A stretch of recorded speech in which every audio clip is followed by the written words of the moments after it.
Badan Gizi Nasional stop operasional 1512 SPPG di Pulau Jawa. Sementara atau selamanya?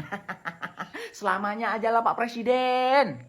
Karena apa? Karena MBG ini tidak tepat sasaran. Banyak orang-orang yang seharusnya tidak layak mendapatkan orang kaya, orang kota. Anak-anak orang punya dapat MBG, Pak. Sementara ini tidak memenuhi prinsip keadilan. Karena orang kaya, orang miskin sama-sama dapat bantuan. Bayangkan, satu orang miskin hanya mendapatkan 260.000 dari MBG. Satu MBG, satu porsi 10.000 kali 26 hari, 260.000. Ya. Anggaran MBG satu tahunnya itu 335 triliun.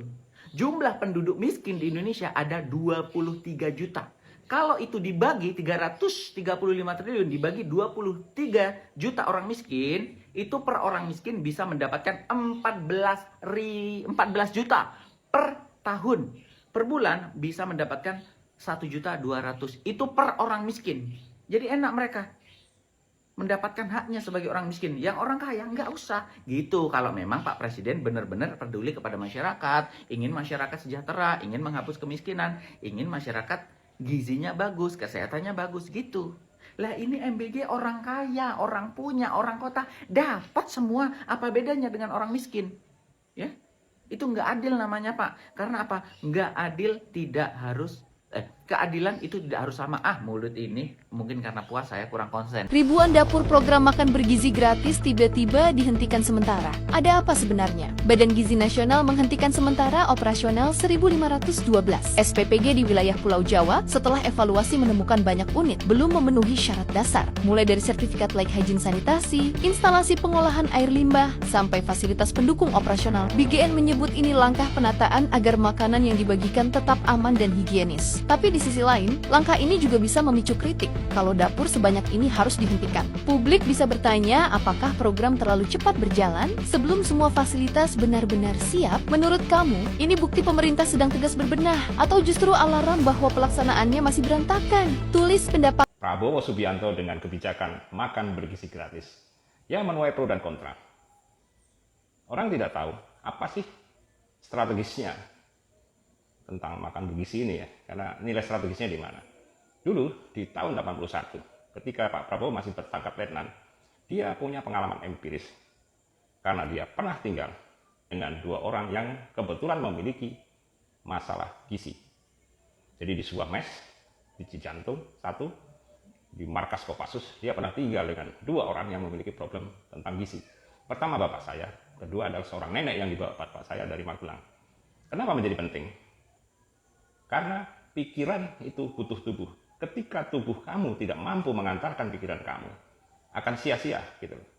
Jadi bapak saya itu Sesko TNI terbaik. Kopassus 8788 dia. Ikut rekomendasi Green Beret di Amerika, ikut Lemhanas. Tapi ketika mengikuti Lemhanas di usia 48 tahun, dia meninggal dunia. Dan disitulah kenapa persoalan gizi menjadi penting. Ketika pikiran kamu yang sangat cemerlang tidak mampu diantarkan oleh tubuh kamu. Nah, ini menjadi konsen bagi Pak Prabowo. Karena jangan sampai nanti terjadi pada generasi muda atau anak-anak yang sekarang baru tumbuh, dia memiliki persoalan yang sama. Dulu temannya. Nah, sekarang karena dia jadi presiden, ini menjadi persoalan bangsa. Yang kedua, karena bapak saya dari kecil sudah merasa kekurangan, akhirnya dia membawa seorang nenek ketika dia di Magelang. Nenek ini dibawa di rumah yang sama, dan kebetulan Pak Prabowo tinggal di rumah itu. Artinya di tahun 80-an itu Pak Prabowo lebih dekat dengan bapak saya. Ya mungkin mentornya karena kakak kelas 4 angkatan. Bahkan ketika meninggal dimakamkan di Jawa Timur pun datang dia. Artinya gini, Pak Prabowo tidak ingin ketika seseorang yang sangat cerdas, tubuhnya tidak mampu mengantarkan pikirannya. Cuma sesederhana itu.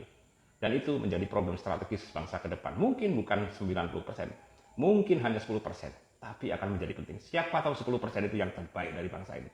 Itu yang harus diselamatkan. Tapi sulit untuk memilah-milah. Itu, makanya kebijakan ini cukup sulit untuk dipahami. Karena sangat empiris bagi seorang Prabowo Subianto. Kepala BGN nih tolak menolak usulan agar program makan bergizi gratis diganti dengan uang tunai. Kepala Badan Gizi Nasional Deden Hindayana beralasan uang tunai dikhawatirkan tidak digunakan orang tua untuk kebutuhan makan anak. Alasan yang terdengar sederhana, tapi justru menimbulkan pertanyaan besar. Mengapa rakyat kecil dianggap berpotensi salah menggunakan uang? Sementara, anggaran program bernilai ratusan triliun justru diminta dipercaya sepenuhnya berada di tangan birokrasi. Masih mentah ya, ini masih mentah lilenya. Ya. Bahkan kumis lilenya masih utuh. Di negeri ini, kasus korupsi anggaran negara bukan rahasia umum. Ironisnya, yang sering tertangkap justru para pejabatnya. Jika tujuan program ini benar demi gizi anak bangsa, maka transparansi anggaran seharusnya dibuka seterang mungkin. Karena kepercayaan publik tidak lahir dari pernyataan, tetapi dari pengelolaan uang rakyat yang jujur dan terbuka. Jadi kemarin ada sedikit pihak yang menyampaikan bahwa program makan bergizi gratis itu mengurangi program dan anggaran pendidikan. Sehingga sekolah terbengkalai, kemudian guru-guru tidak diperhatikan. Ya. Jadi saya mau jawab itu narasi yang keliru. Ya. Jadi namanya anggaran pendidikan itu 20% dari APBN. Oke. Nah, di tahun ini 769,1 T itu 20%. Oke. Dan itu anggaran pendidikan. Anggaran pendidikan itu apa? Banyak. Isinya peruntukannya. Ya, dan isinya peruntukannya itu sudah disepakati bersama tahun lalu oleh pemerintah, DPR, dan Badan Anggaran DPR, yang mana ketua bangkatnya juga PDIP. Kira-kira. Pembagian makan bergizi gratis saat Ramadan ternyata tak luput dari masalah. Ditemukan ada makanan basi dan juga menu yang sangat sederhana berupa singkong, tempe orek, dan jeruk. Menu makan bergizi gratis atau MBG lagi-lagi diduga basi. Ada video amatir yang beredar di masyarakat Tangerang Selatan. Dalam video, menu MBG yang diterima siswa sekolah dasar negeri Pamulang Indah terlihat berlendir seperti makanan basi. Pihak sekolah mengonfirmasi jika mereka telah menyampaikan keluhan itu ke pengelola dapur SPPG. Baru kali ini kita setelah 1 tahun ada trouble itu, alhamdulillah ya nggak sampai ada kasus misalnya keracunan atau apa kan, gitu. Ya, begitu. Ya kalau BA itu ya macam-macam lah, orang tua ada yang pengen pindah dapur, ada yang pokoknya tuntutannya banyak lah, gitu kan. Kejadian MBG basi ini membuat orang tua murid takut anaknya keracunan. Mereka menuntut MBG agar diganti dengan uang saku sekolah.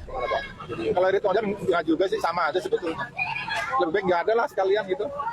Atau lebih baik dialihkan ke wali murid untuk masak sendiri malah lebih bagus. Jangan kayak seperti di daerah-daerah yang lain. Jangan sampai banyak korban lagi, kan sayang kan. Mendingan dibagiin deh Pak, biar anak-anaknya pada orang tuanya masak sendiri deh. Roto, kasbe.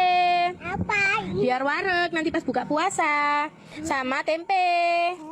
Dan juga di Jombang, Jawa Timur, kejadiannya beda lagi. Menu makan bergizi gratis yang dibagikan ke siswa SD Negeri Jogoroto, Kabupaten Jombang, hanya berisi singkong, tempe orek, dan buah jeruk. Dinilai tak layak, pihak sekolah mengembalikan MBG yang sudah dikirim.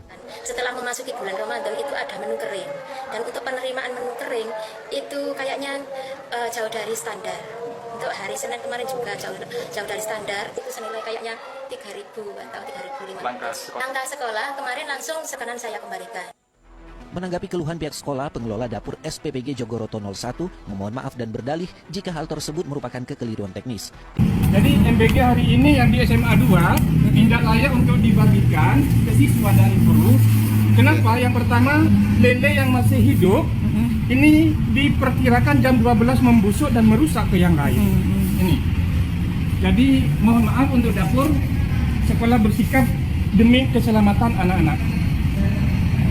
Jadi tolong diperhatikan, ya itu, yang ini Bu, yang tolong dibuka, yang kedua, bukan, tidak artinya kekurangannya ini, ya, ini, ini dong, bisa diturunkan, ya ini buktinya, masih mentah ya, ini masih mentah lelenya, ya, bahkan kumis lelenya masih utuh, ini yang sangat disesalkan oleh sekolah. Karena terus terang akan menjadi sampah di sekolah karena akan dibuang oleh anak-anak nanti. Jadi penerima layanan di sini mewakili sekolah untuk disampaikan ke pihak dapur, mungkin tertulis juga akan disusulkan. Ya, tertulis sehingga ada kecenderungan sekolah juga akan segera memutus MOU untuk pindah dapur. Ya. Ini. Terima kasih, mungkin demikian. Harap juga kepada Bapak Ibu guru mohon kesabarannya. Masih menyangkut Prabowo Subianto. Kali ini menyangkut kebijakan makan bergizi gratis. Artinya di kalangan mahasiswa muncul argumen baru. Dia menyebut dengan singkatan maling berkedok gizi. Oke, mungkin karena masih sangat muda, jadi argumennya sangat luar biasa menyakitkan. Jadi ya argumen ini harus bisa kita terima sebagai sebuah koreksi ya. Karena untuk menyalurkan kebijakan makan bergizi gratis dari hulu ke hilir bukan persoalan yang sangat mudah. Masih muncul banyak persoalan. Masih ada yang keracunan. Tapi menurut Menteri Ekonomi, karena ini menyangkut uang yang cukup besar, menurut Pak Purbaya, kebijakan ini cukup baik karena dia bisa menyerap anggaran cukup besar apabila dijalankan secara optimal. Artinya kebijakan ini sebenarnya cukup potensial, efektif. Tapi dari sisi mana yang lemah, itu yang harus diperbaiki. Jadi tidak harus begitu ada kesalahan sedikit, ada orang satu keracunan terus dibubarkanlah sistem ini. Artinya memang ada berapa ribu anak-anak keracunan. Ya mungkin karena dari sisi pengawasan di hilir belum berjalan begitu sempurna. Artinya jangan kebijakannya yang dihapuskan, perbaiki dulu lah jalurnya gitu loh. Nah dari sini kan kita bisa melihat bahwa pemerintah bertujuan untuk memberikan makan gizi gratis. Itu tujuannya apa? Kalau saya ingat anak saya dulu waktu sekolah. Jadi anak saya itu waktu SD dulu jajan sembarangan. Jadi jajan sembarangan itu artinya banyak UKM ya, makanan-makanan yang mengandung bahan kimia, berformalin dan lain-lain. Sehingga waktu itu saya masih ingat teman-temannya itu satu kelas ada 3 orang yang cuci darah akibat jajan sembarangan. Kalau saya lebih setuju makan bergizi gratis karena bagaimanapun juga walaupun dia busuk paling cuma keracunan, tidak mengalami sesuatu yang sangat fatal. Mungkin hari itu muntah dan selesai. Tapi kalau dia makan makanan yang sifatnya beracun tapi sedikit demi sedikit, itu dampaknya itu dicuci darah. Makanya akhir-akhir ini kalau kita lihat di rumah sakit di mana itu pasien cuci darah di usia muda itu relatif lebih banyak dibanding zaman saya dulu. Karena pola makan kita ini kan biasalah makan mie campur nasi gitu kan. Nah ketika diperbaiki oleh Pak Prabowo dengan sudut pandang yang lain, artinya ya diterima saja dulu, itu lebih baik. Kalau ada misalnya ide yang lebih baik ya tolong diusulkan gitu loh. Kalau misalnya ada yang kurang berkenan ya kan, atau kalau pengen terlibat ya bisa aja, jangan seakan-akan semua dikuasai oleh rezim gitu loh. Tidak ada rezim yang berkuasa. Anda boleh bicara, kalau rezim ini berkuasa tidak ada orang bicara.